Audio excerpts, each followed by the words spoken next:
Hey, MAFS 2022 followers, how are you? Let's do a review on last night's dinner. Conversation. Hey, she wasn't going to throw Anthony under the bus. Celine wasn't going to throw Anthony under the bus, was said quite a few times, only for her to throw Anthony under the bus. Now, before I deep dive into this review of last night's episode, I want to really stipulate that this is not judgment of the two people, of Celine nor Anthony. All I'm going to be reviewing is the actions that they took. That's it. Their behaviours. That's it.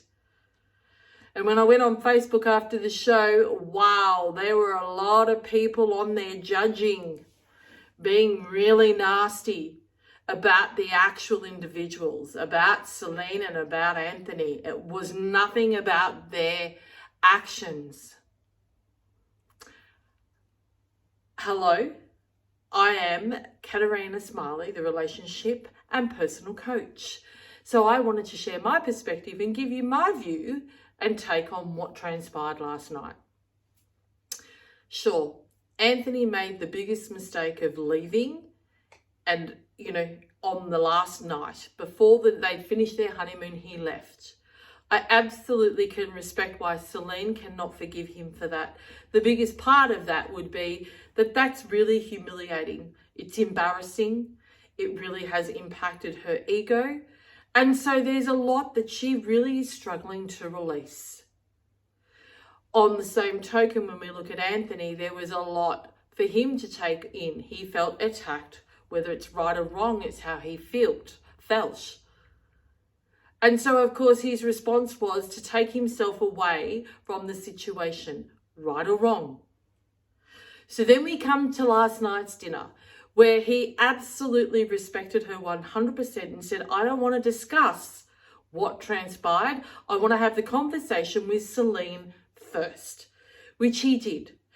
And you know what? I take my hat off to him because he absolutely respected. He had effective communication. The language he used was non-attacking. He absolutely had effective listening and respectful listening. He really stayed calm in all of that, although he would have felt attacked that Celine kept going on about the fact that he left. You know what? At the end of the day, she hasn't hurt that, healed or released that pain. And maybe it's more about the humiliation she felt, that the whole of the world, or whoever was watching it, has seen that a man left her before the honeymoon. Now, what personal tragedies or struggles is she still holding on to? I sat there and went, he's really endeavouring to reach out. He's really being respectful. He didn't react to her continuous attacking by the words she was using. But in the same breath, I'm fully aware that Celine doesn't have those skills. She's not got those skills. So it's not about her behaviour. I don't want to attack, but it's sad that with guidance that the relationship experts don't step in and teach them how to have a conversation, they could have had an absolutely different outcome last night. They could have absolutely been reconnected by Celine being guided to really see what part she played in it.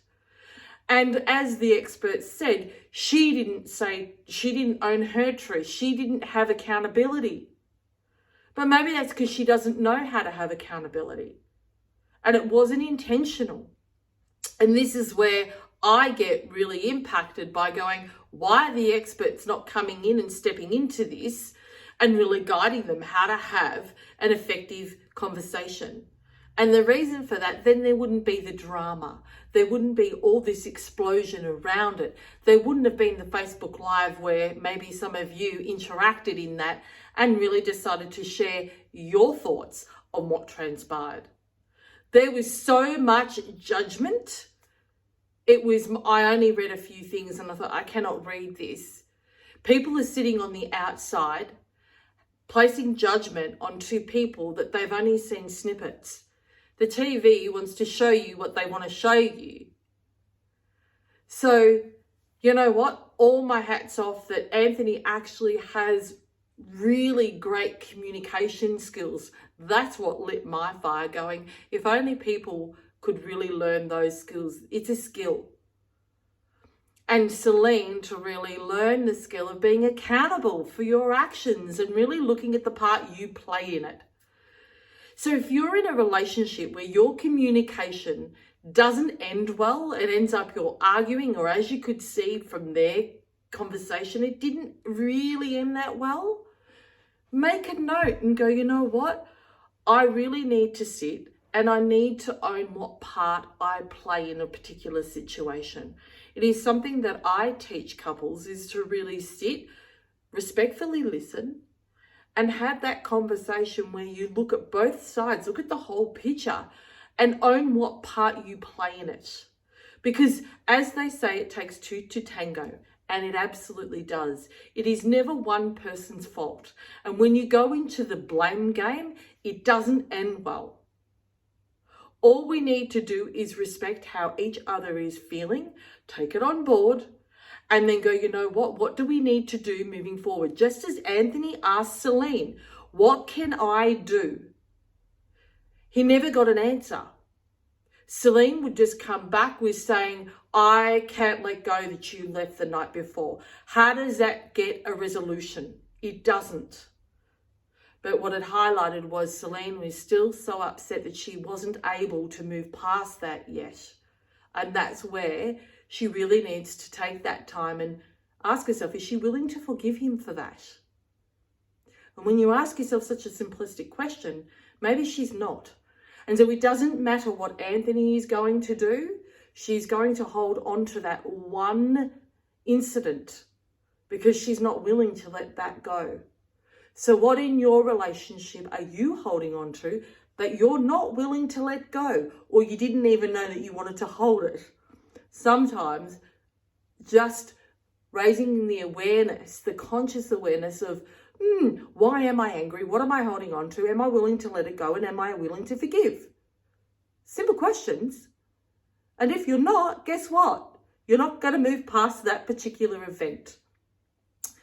So I hope today, with the review of Anthony and Celine, give you some tips for your relationship moving forward about how to have effective communication and how to respectfully listen and decide that if you're holding on to something, you have a choice whether you want to let it go or you want to hold on to it. You choose. But realize that that is going to impact your relationship moving forward. So what do you choose? Harmony or disharmony? It's pretty simple, really, when you look at it. So I hope today's guidance has given you some tips for your relationship, and I look forward to seeing you soon on more about MAFS 2022.